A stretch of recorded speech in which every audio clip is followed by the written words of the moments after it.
There we go.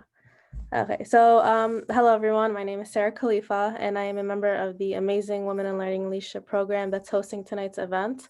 I believe this is a first for Will, and I think I want to say the first faculty book panel at UM-Dearborn, but hopefully not the last. So this event is meant to take a deep dive into the research of UMD's esteemed faculty, and they'll share details of their work and their published books.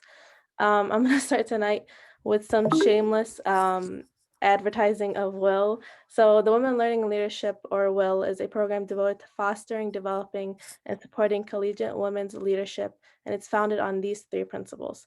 If anyone is interested in more information, we'll paste the link to our site in the chat, and if you're interested in joining them, please contact Hanya Khan, who is the chair of WILL, as well as Dr. Anna Mueller, who's the head of the program, and we'll post both their emails in the chat.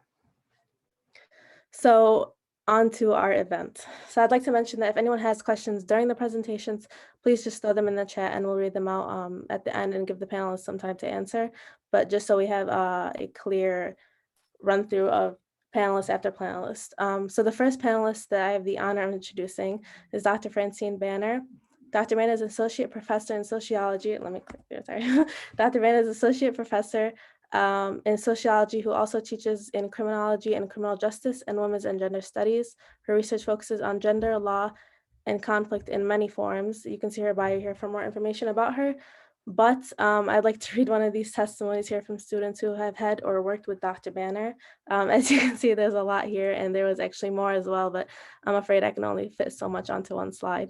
So as one student says, Dr. Banner has a warm and engaging journey that really helped keep WILL together. Her work on sexual assault on her class on family violence revolves around sensitive, hard-to-hear topics, but she handles them with empathy and understanding that encourages us all to listen, and she's here to talk to us about her book, Crowdsourcing the Law, Trying Sexual Assault on Social Media. So I'll pass it over to her. Thank you. Thank you, Sarah and Will and Dr. Mueller for having us. This is amazing, and I am really, really honored to be kicking off the fantastic Dr. B panel. So I don't have any PowerPoint. I don't know. Yep, perfect.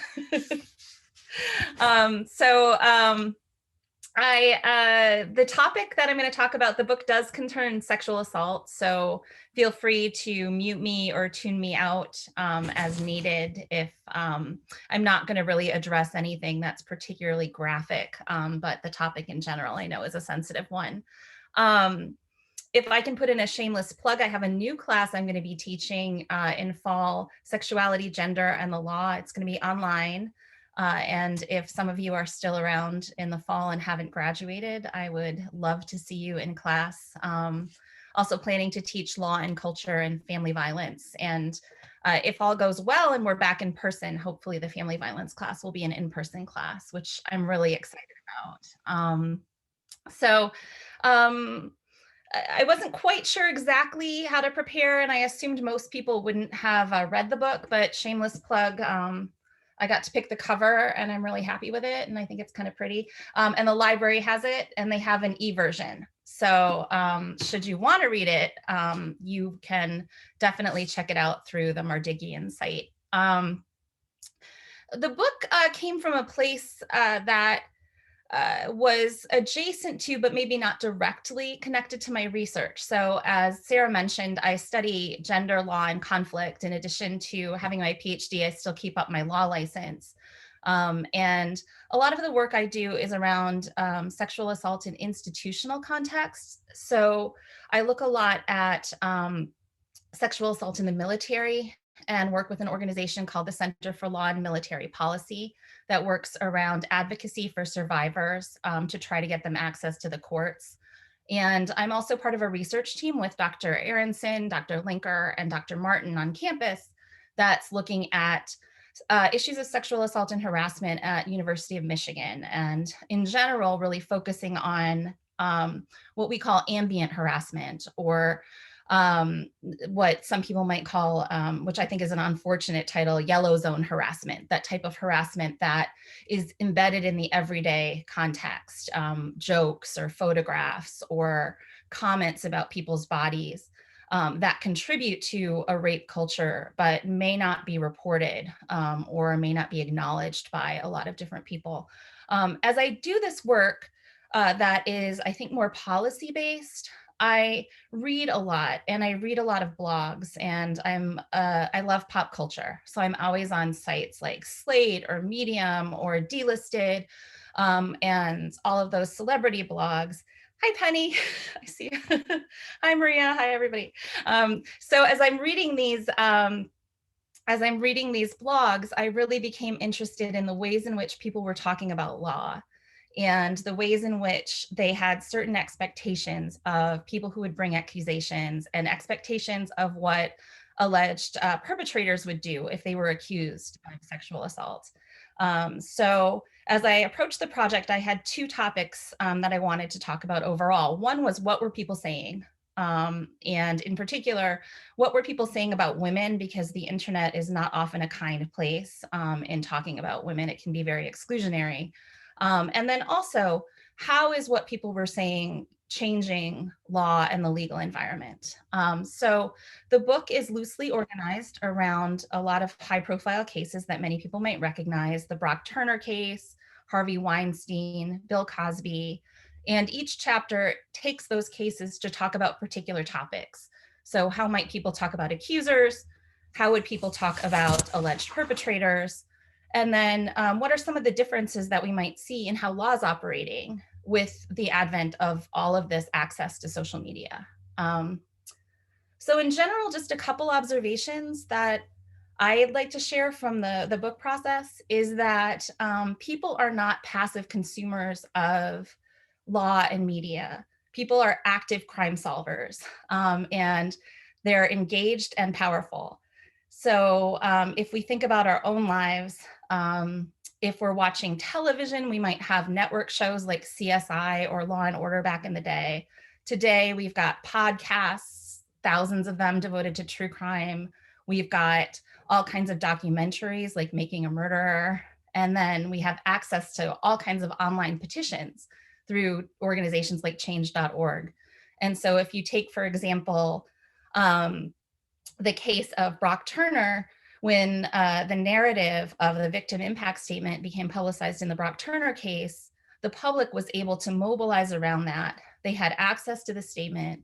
Then they can go on change.org, sign petitions for recusal of the judge in that case. And then ultimately, a referendum was passed in California, removing the judge that had initially sentenced Brock Turner. And I kind of talk about that as something unique, that this social media today gives people a power to influence law in a much more direct and impactful way than they might have before. Some other things I noticed, people love to use legal language. And so I was surprised how much law I found, even in comment sections that people might ordinarily discard as, not particularly interesting or insightful.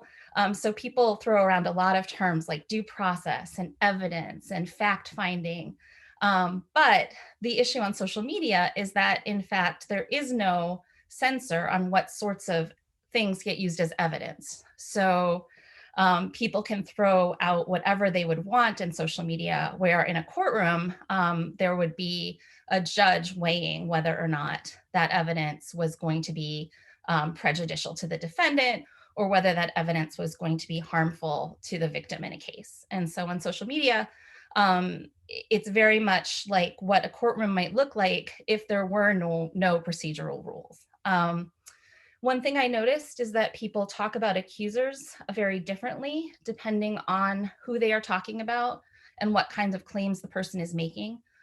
So race certainly plays into that. Gender, age, all sorts of things would play into impressions. So I compare and contrast, for example, the accusers of Larry Nassar in connection with the mass abuses at Michigan State to the ways in which people talked about the accusers of Bill Cosby, for whom a lot of time had passed, and many of whom were older and famous in their own right. And I noticed when people talked about the Nassar accusers, they tended to use the word survivor a lot. which carries with it a particular meaning. When they talked about Cosby, most often they would use the term accuser. And the ways in which then they had different expectations of the individuals would become clear. So with the Cosby case, they would talk a lot about time to reporting. Why didn't they report sooner? And they would talk about um, those types of issues, where when they talked about Nasser's accusers, they would much more talk about bravery and how brave they were in coming forward and how we need to support these women eventually. And I also talk about how if it's one person, often one woman's word is doubted. After the Me Too movement, we see more and more people coming forward, and the needle starts to shift in how people talk about these things. Another thing I talk about is the idea of rape myths, and the ways in which people on social media were positively very aware of ideas of harms of concepts like victim blaming. And so um, I noticed that people often would say, well, I don't want to participate in victim blaming here. And they would forthrightly state, well, we don't want to blame a person for accepting a drink, or we won't blame a person for going home with someone at night. So people voiced a large awareness around concepts like rape culture and victim blaming. On the other hand, um, I argue that rape myths are becoming embedded in different ways. So they might not talk about what someone wore, but one of the things I noticed people talked about a lot was, did somebody bring a civil suit um, in addition to or instead of criminal charges? And I argue that we don't see rape myths perhaps as overtly, but in talking about, did someone bring a civil suit? Were they trying to seek some kind of payout from bringing a claim? Talking about false claims, that these are new ways of uh, blaming the victim that may be more subtle. And I also talk about then also how this impacts alleged perpetrators. While we have the expectation that victims are going to come forward immediately, that they're going to report promptly, that they're going to be they're going to be interested in the public good and only file criminal charges and never seek a personal reward after having experienced a harm.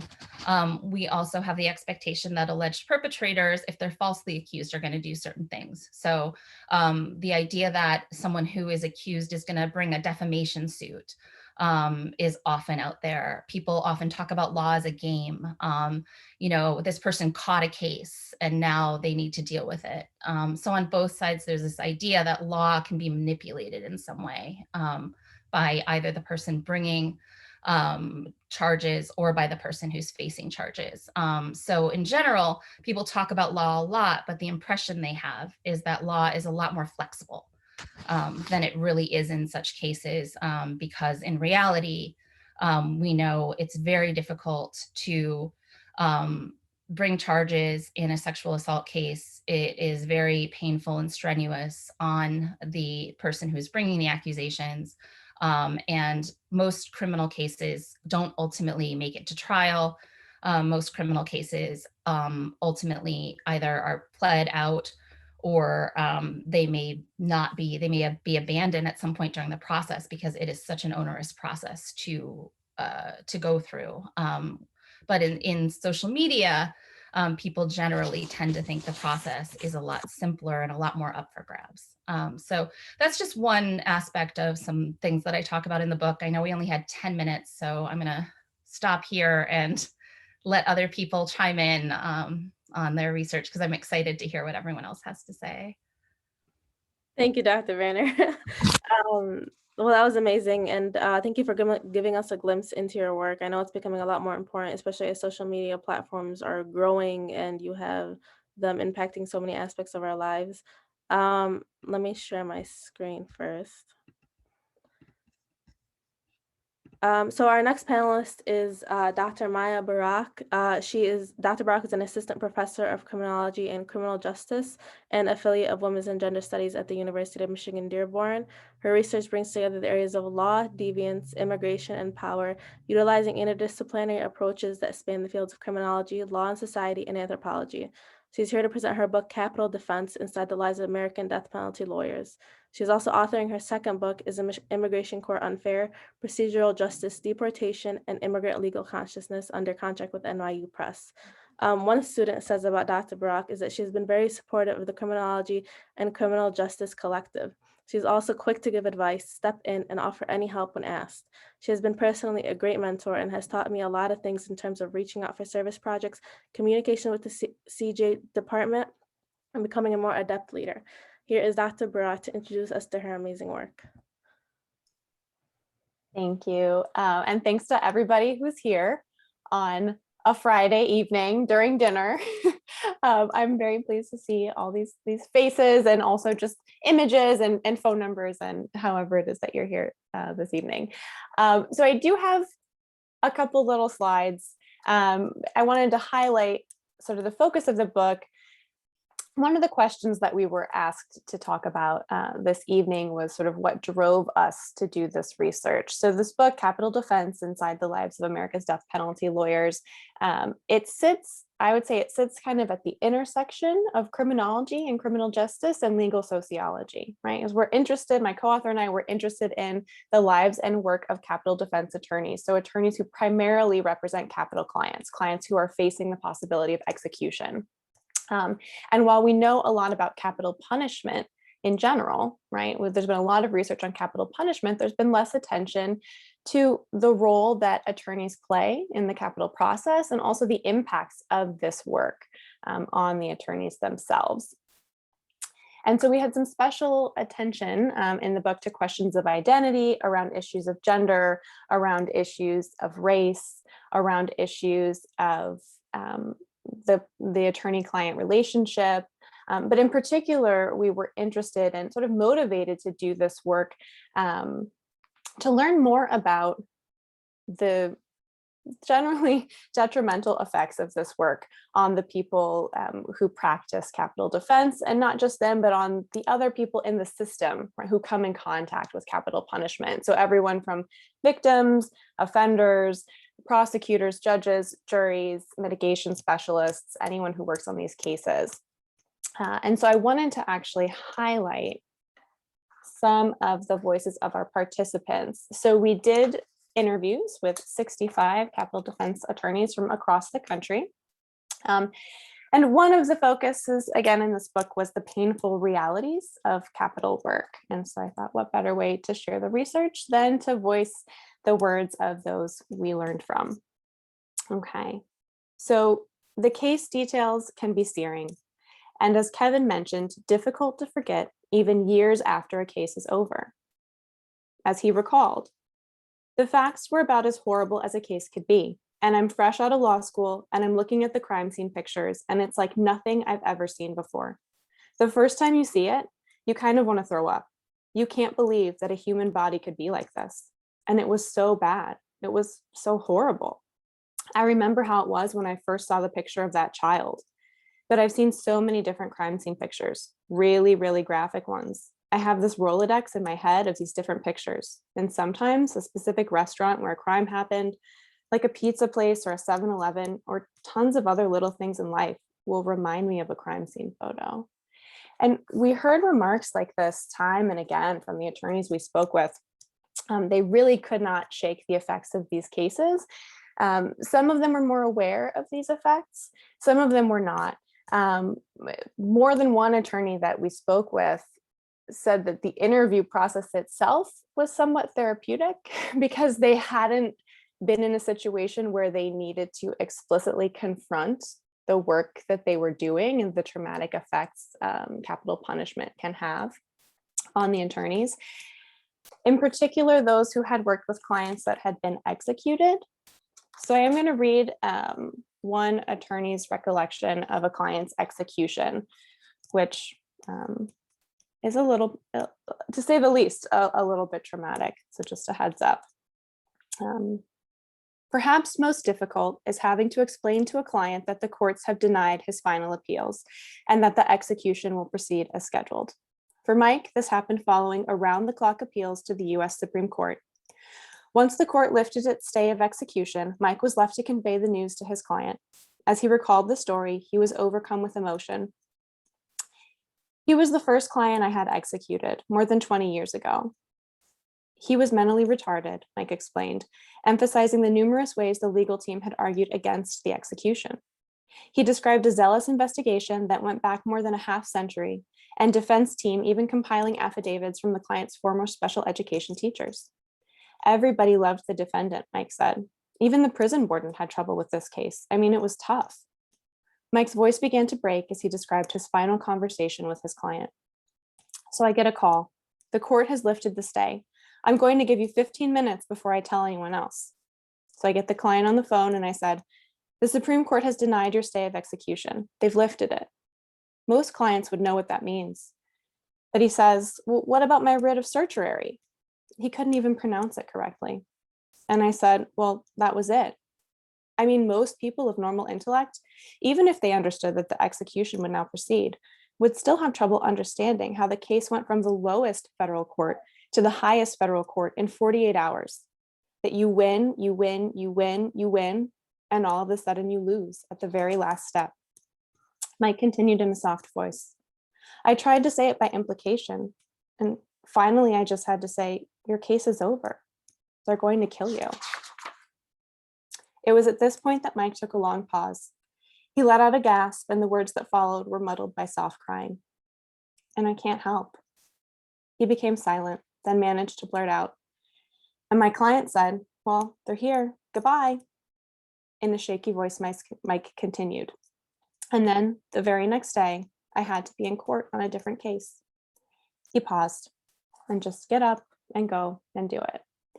And again, these words were not unique to this participant. So one of the, I think some of the most important insights that we take away from this book are why it is that capital defense attorneys would want to work in this area of law and specialize working with capital clients who in most cases are factually or legally guilty of the crimes with which they're being charged, and in most cases are going to be found guilty. These attorneys consider it their job to prevent execution. A win for these attorneys is a plea bargain. It's life in prison without the possibility of parole. And along the way, they're confronting issues of their own identity, their client's identity, racial injustices in the criminal justice system, dealing with the media, dealing with being in the position of acknowledging the pain of victims and their families, trying to work with them, make a space for them so that they have a say in the process as well, but trying to prevent the state from killing their clients. So why did they do this work? Most of them feel that it's a calling, despite all the pain and trauma that they're exposed to and the secondary trauma, vicarious trauma that they live with. And when I say live with, some of them die with it. That we heard stories of capital defense attorneys having heart attacks in their 40s while they were in the middle of an argument in court and not wanting to leave until they finished. So why do they do this? Because they believe in abolition and they want to work to prevent these executions for their clients. And so they find a sense of purpose in knowing that they're contributing to the cause. And with that, I will pass it along. Thank you. Thank you, Dr. Brock, for that insight. I always imagined the lawyer's job was not easy, but I'm sure when you're talking about death penalty lawyers, it's just a completely different world. So thank you for that. It's definitely, I'm sure it was not easy to write. So up next we have Dr. Susan Bergeron, who will be presenting her book. Sorry, my computer seems to be glitching, but we'll be presenting her book, Liberating Economics, Feminist Perspectives on Families, Work, and Globalization, the second edition. Dr. Bergeron is the Helen M. Graves Collegiate Professor of Women's Studies and Social Sciences. She teaches courses on sex, gender, and the body in development, gender globalization, economic development, feminist theory, introduction to women's and gender studies, and history of economic thought.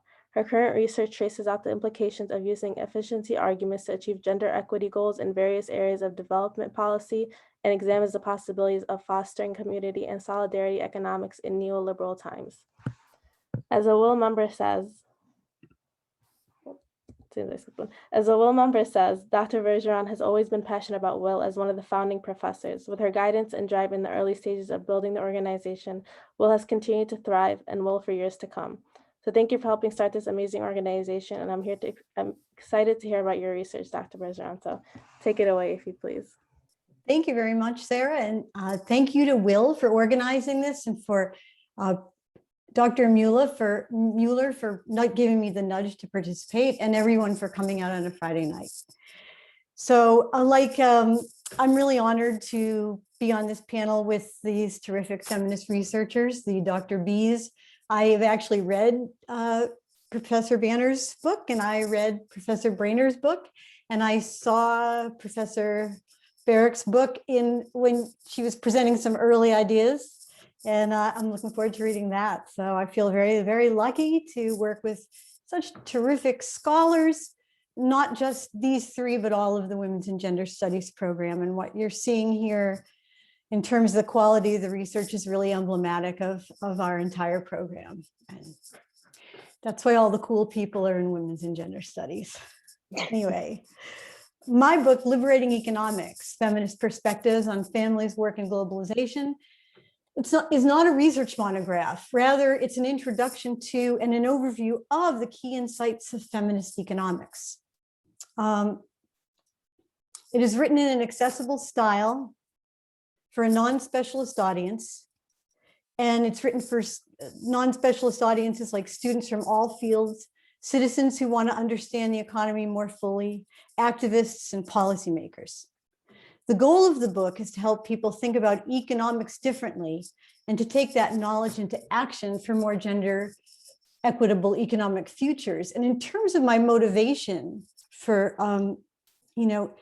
writing this book, I was motivated to join the team, to join the two co-authors to work on the second edition, because I've actually been doing the work on thinking about economics differently for equitable economic futures since I was about 20 years old, and I worked at the Center for Popular Economics, and I got a work study job working for a professor on a book trying to present an alternative economics framework. So students out there, that incredible work study job you have could someday turn you into a professor doing that thing.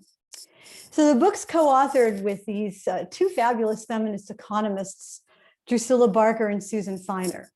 And they're actually both founders of the International Association for Feminist Economics. And they were both mentors to me in earlier stages of my career. Drew and Susan had written the first edition of the book back in the early aughts. And when they decided to come out with a second edition to kind of include more recent research and data, along with an expanded focus on global South gender issues, I was an obvious choice. They invited me on board. But what started out as a plan to do some light revising and adding 2 new chapters on global issues eventually turned into a wholesale rewriting of the volume, including 5 new chapters. So unlike many second editions, this is a very different book than the first one. At its core, I guess I would say that the book makes the case that feminist approaches can liberate economics from its current wrong-headed preoccupations with self-interest, market production, profitability, and growth. Thus, rational economic man, that cornerstone of mainstream economics, who is assumed to make these kind of atomized decisions to maximize his own well-being, is replaced in our book by a socially situated individual whose decisions and agency are shaped by social context and constraints, including gender, race, class, sexuality, and colonial power dynamics. The book also challenges the sort of narrow, the narrow focus of mainstream economics on market production, as it ignores the enormous amount of essential goods and services being produced in households. and communities outside of the market, including unpaid care work, the majority of which, as many of you know, is done by women. The book also shows why it's important to reject the mainstream fetishization of growth as a key indicator of economic well-being. There is an embedded assumption in economics that growth benefits everyone, a rising tide lifting all boats, which empirical evidence and likely your own personal experience does not confirm. Further, an emphasis on growth as a sine qua non of the economy fails to consider the ways that our voracious use of natural resources is destroying environments and communities. So I also want to note that feminists are not the only ones providing these critiques. And in the book, we acknowledge that we're just adding to a growing chorus of non-mainstream economists and social movements working to similarly liberate economics by centering goals of shared well-being, equity, security, and sustainability over growth and profits. So because the potential scope of feminist economics is enormous, our book actually focuses on topic areas where the economic consequences of gender divisions of labor have a particular salience. So after the introduction, our chapter 2, Family Matters, examines the history of the male breadwinner, female homemaker model of the household. A very, by the way, recent history, unlike some of my students who will always start a paper about it saying, since the dawn of time, you know, men brought home the mastodon and women cooked it. Well, that actually isn't true. That male breadwinner, female homemaker model really only dates back to the transition from feudalism to capitalism in Europe. Anyway, so it looks at that history, it looks at the economic and social effects of that model, and it also examines the ways that standard economic theories take this model and its division of labor is given. And we also show that this model is being challenged by changing gender roles and a growing diversity of family forms and household arrangements, including queer households. And Professor Brainer knows that I would never write anything about the economics of the family without bringing in a critique of its relentless heteronormativity and paying attention to queer households. Chapter 3, Love's Labor, Cares, Costs, actually builds on chapter 2 to analyze caring labor. And while care work performed in households is at odds with mainstream economics views of what counts as work because it's unpaid, the emotional aspect of care work is also something that sets it apart. So we talk about that. Thus, even care work that's performed in the paid labor force is understood and valued differently than other kinds of occupations, we argue. And in the chapter, we kind of trace out a number of ways, a number of debates about care work and economics, and we talk a lot about the devaluation of paid care, which we argue contributes to both labor injustice, as well as a shortage of the kind of work that is so crucial to the well-being of individuals and society. Now I want to make a brief aside. We actually finished this book in February 2020, before the pandemic hit. But the analysis we provide in this chapter 3, I think, illuminates why the incredible strain that families, and especially women, experience occurred when they're already patchy and largely privatized solutions to care disappeared overnight in the early days of the pandemic. And I think I'm talking to a lot of you when I describe this, because many people in this room tonight I know went through that. The kind of incredible strain that occurred when suddenly the kids and the parents that you're taking care of are at home and you can bring in care workers, you don't have daycare. The chapter also illuminates the precarities that women, particularly poor women of color, face doing frontline work associated with care. And so we feel that the pandemic exposed what our book would argue is the hidden truths of the economy, that the essential work that contributes the most to our individual and social well-being is paradoxically among the least respected and lowest paid. And the pandemic, folks, may well be the wake-up call that our society needs to shift its economic values when it comes to paid care work, and let's hope so. I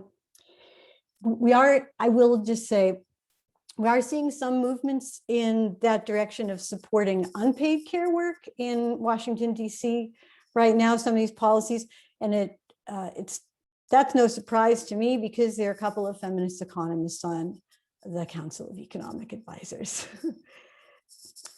So anyway, moving on to talk a little bit about the rest of the book.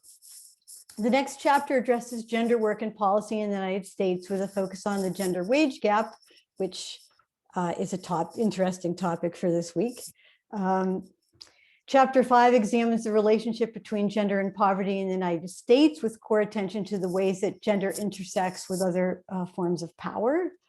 We then turn our lens to the global stage with a chapter on the uneven impacts of globalization on human well-being. And then another chapter that provides a close-up on women in the labor force in the global South. What follows that is a chapter on gender and development policy, and then a chapter on debt, which concludes with a call for debt forgiveness, which some of you who are graduates might appreciate, because I know we have some alumni in the room. The concluding chapter, entitled Feminist Economic Futures, engages some of the ideas of the book with contemporary efforts to create social change.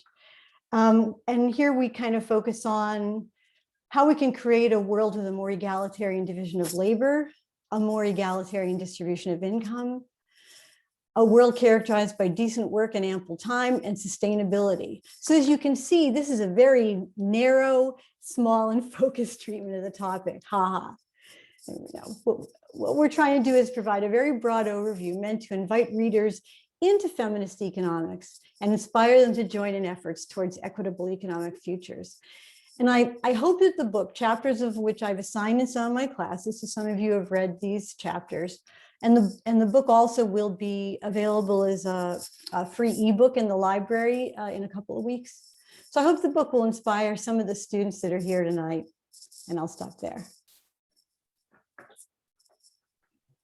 Thank you, Dr. Bergeron, for that insight into feminist economics and the perspectives. And also thank you for making the book something that even students can understand, because I know being a minor in women's and gender studies, there's a lot of work out there that's kind of difficult to understand when you're not a PhD. So making it accessible is definitely a plus for everyone. So our final panelist of the night, let me share my screen again, is Dr. Amy Brainer, who's Associate Professor of Women's and Gender Studies and Coordinator of the LGBTQ+ Studies at the University of Michigan-Dearborn. She's excited to share her book, Queer Kinship and Family Change in Taiwan. She is currently writing a new book tentatively titled In Bed with the State, Queer Migrations Through Marriage. All these topics are close to her own life and heart. Dr. B welcomes questions about her work and also about her identity and ethics as a researcher. So from one student, Dr. Brainer is one of the greatest professors of UM-Dearborn. She's down to earth, charismatic, empathetic, and sweet. She truly cares about the success and well-being of all of her students. She emphasizes including a diverse curriculum that allows students to learn about many different perspectives, both nationally and internationally. So presenting her work today is Dr. Brainer. Thank you. So going last, my goal is to be short. I know concentrating on Zoom is even harder than concentrating in person, at least it is for me. So I time myself, and this is 8 minutes. And I'm going to answer 2 questions. One is, why did I want to do this research? And what is one thing that I found? And that was hard to choose, but I think of it like a movie trailer. So you get one scene, and if you want to know more, please just let me know and I'll send you a PDF of the book. I'm happy to do that. Okay. So why did I want to do this research? To answer this question, I need to tell you a little bit about me. I grew up in a very close-knit family, still very close-knit, and I came out to them when I was in college. And at that time, my family home was in mainland China, and I was in college in the United States. My coming out was met with a tremendous amount of pain, particularly for my mother. And I realized at the time, and more so later, that my sister was doing a ton of emotional labor to take care of her and also to support me. So on a personal level, the level of my spirit, I wanted to understand, where is this pain coming from? You know, what is going on for my mother, my sister, my brothers? And this was about 20 years ago. And in the US at that time, there was not a lot of compassion in either directions. So the model that I saw publicly was of people leaving their families or being pushed out of their families because they were gay or trans. And that was just unthinkable to me. I felt like there has got to be another way. Everything I read seemed to be steeped in a sort of individualist North American culture.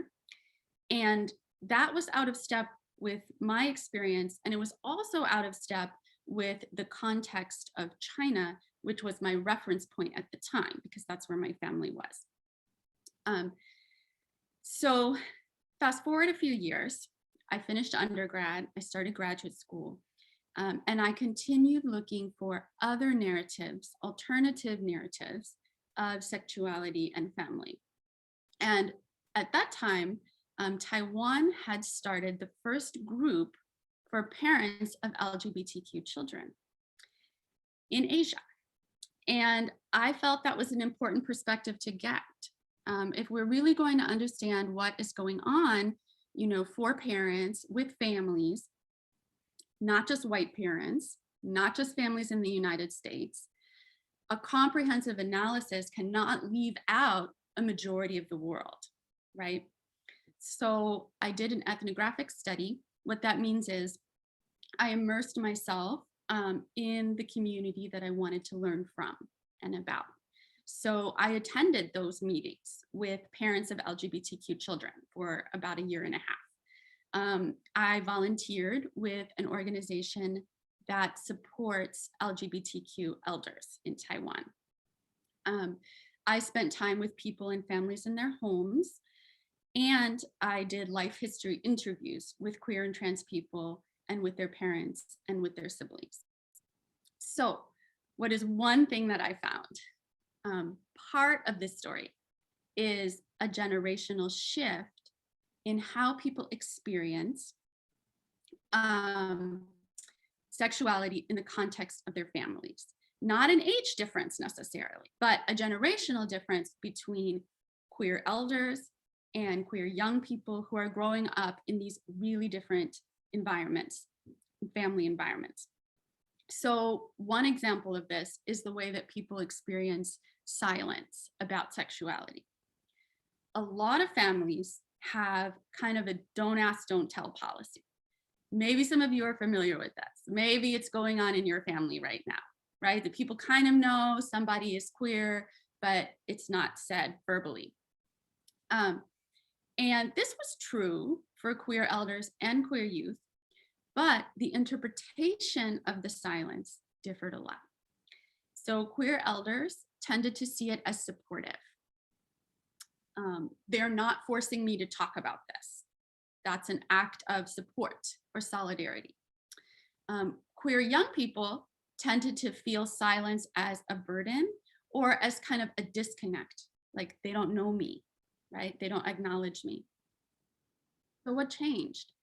On the surface, we might think, oh, it's sexual identity, right? Like the younger people have stronger sexual identities that are more important to them. But that is not what I found at all. Actually, some of the queer elders had very strong identities, including very political identities. Many of them had come of age during pro-democracy movements in Taiwan, and they were very committed to creating social change. Some of the queer youth had strong identities too, and some didn't. In both cohorts, there were people who were in same-sex relationships but didn't really describe them or define them in any particular way or get an identity based on that. But regardless, the young people felt like they needed to come out to their families. So what was going on with that? And what I talk about in the book sort of in a longer way is that I think the shift is less about identity and it's more about changes in how people think about the family, about family norms, about what we want from our relationships with our family members. What does it mean to be close, if that's something that you want? Is being close being taking care of each other materially, or is it telling each other things about yourself and your life? How much information should parents have about what their children are thinking or what their children are feeling? And we have really seen a shift in Taiwan, also globally, toward a more intensive parenting style. So there's this expectation, parents, especially mothers, are supposed to collect tons of information about their kids, all of their characteristics, and use that to sort of curate their lives, create a certain life path for them. So for younger queers, coming out became kind of inevitable. Their parents were monitoring them very closely. They were really likely to figure it out and ask them directly about their sexual orientation. And those conversations mattered to people. They felt like a significant turning point in the relationship. It's not that queer elders handled those conversations differently, it's that they never happened in the first place. The closeness of the relationship was not shaped by that act of disclosure. There were other things, different things, that determined the closeness and the quality of the relationships. And I write about those, of course, too, in the book. Okay, so I'm at my 8 minutes. Thank you for sticking with us. If you are still here, I admire you for being on Zoom all this time. And I really thank Will for putting this together. And I'll pass the mic back to Will. Thank you, Dr. Brainer. And thank you for being so strict about the time. It was very sweet that you cared. And also hearing that personal connection that you shared with the book is definitely going to make people view it differently, and definitely had me viewing it differently. So I'm going to open the floor up to questions. And I was actually hoping to ask the first one if everyone didn't mind. But I know that Dr. Bergeron mentioned this when she was talking about assigning chapters in her class. But I was wondering, just as more of a general question to the panelists, how much do you incorporate your research and your work into your classes in terms of assigning chapters or just focusing, discussion posts? So whoever would like to answer can go ahead first.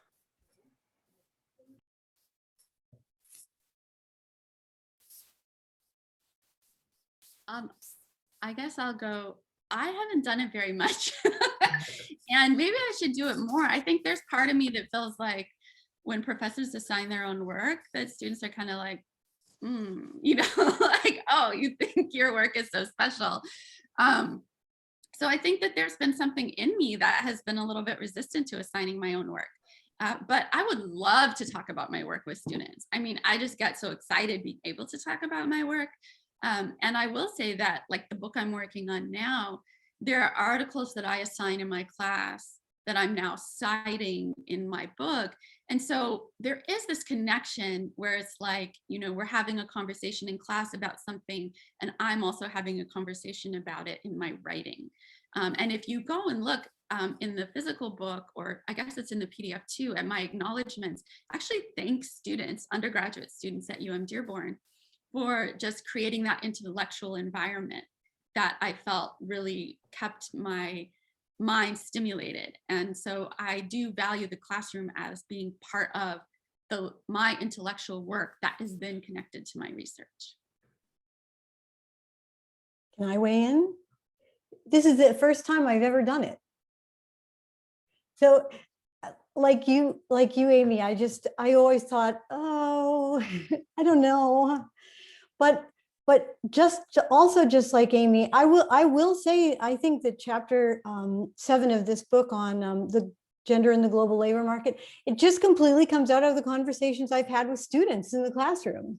I owe such an incredible debt to my students for helping me to like think about these questions more richly. So thank you.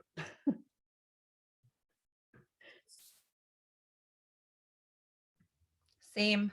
Like, no, I generally don't assign my work in the classes, but similarly, I'll assign legal cases I discuss, and then a lot of the conversation we'll have around those cases and questions people have about contemporary issues like false claims and things like that.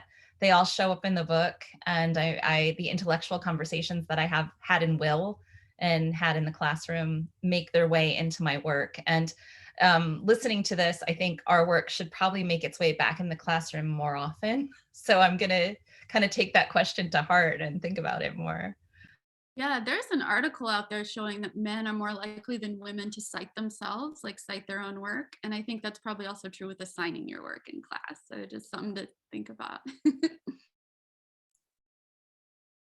Yeah, and real quick, because I don't want to take away time. I also don't really assign my work. I only recently started assigning some of my work, but we talk about it, and I talk about it with students. And the book that I'm working on right now on immigration court, I'm really lucky to have a wonderful research assistant this semester who's helping me think through some of the ways I'm framing the book so that it is really accessible to students. And I wrote her one email, I sent her a chapter, I said, can you just look at this and let me know from a student perspective, does this feel too academic-y, or is this something that resonates with you? And she kind of laughed and she said, oh yeah, it still feels pretty academic-y, but it is accessible. So I think students are an important part of the conversation when it comes to my research, and bringing that research back to students so they're aware of what they're contributing is something I want to do more of. Well, I would say, coming from a student, that I love it when like professors assign their own work, because just getting to read like something that's from them, I think is like the coolest thing, because I'll be reading an article and I'll be like, oh, this is my professor, and I'll just think like, wow, they really know what they're talking about if they're writing about this. So I definitely think that if no one is doing it, then I think for sure, because I know that the passion comes out when you're assigning it to your students and you can really talk about it. So I definitely appreciate that. So if anyone has any questions, they can just unmute themselves. I'm gonna check the chat. But if anyone has any questions for any of the panelists, just unmute yourself and go ahead and ask, and I'll give it a second. I was just gonna say, it's true, the men professors do assign their work a lot. One professor we called Professor Ego. Not that it wasn't appreciated, but it was probably more than half of the curriculum.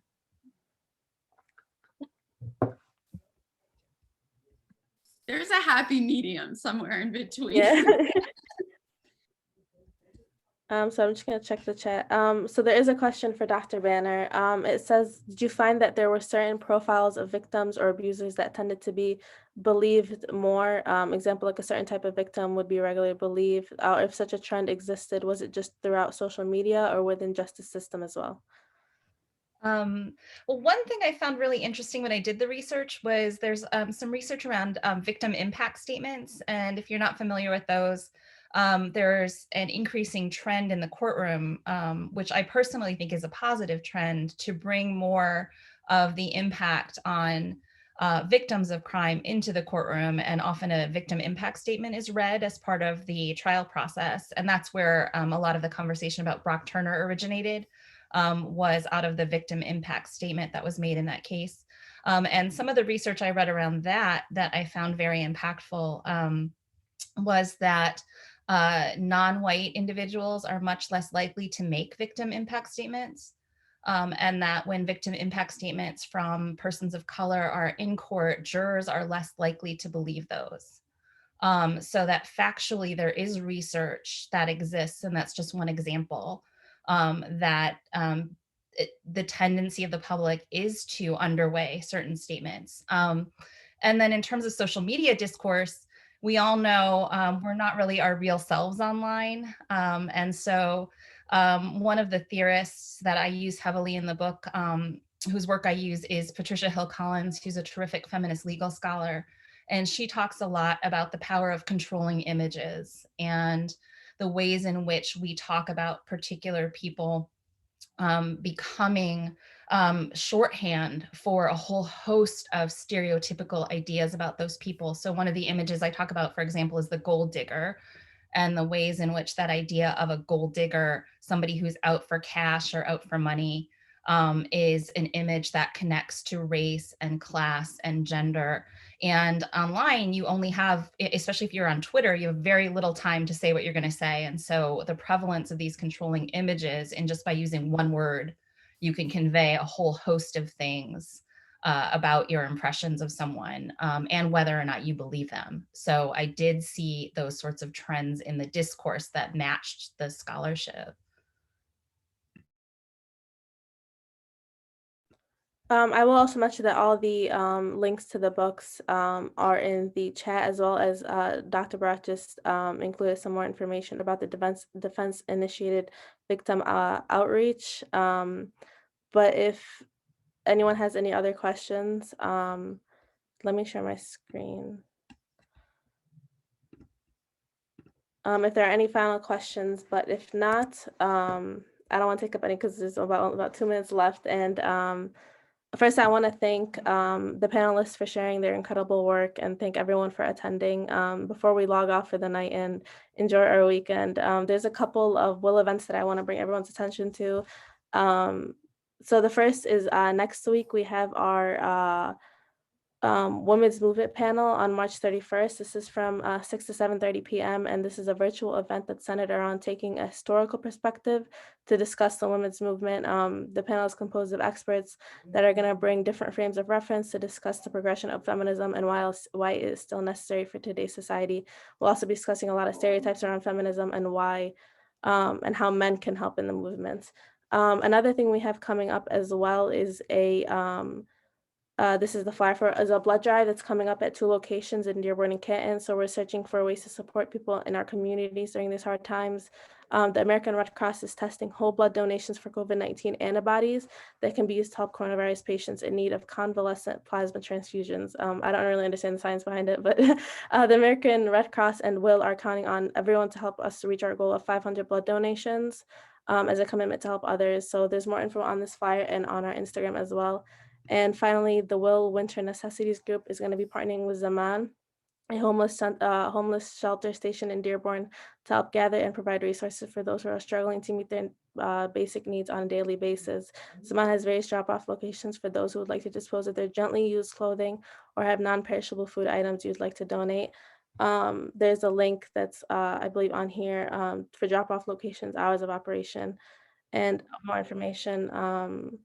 And that's it. So I want to thank everyone for coming, for taking the time out of their day, and especially the panelists for presenting their incredible work.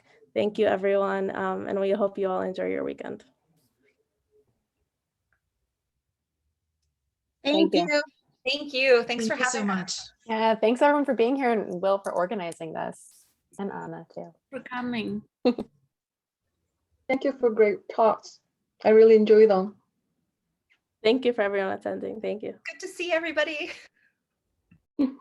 Bye. This was great.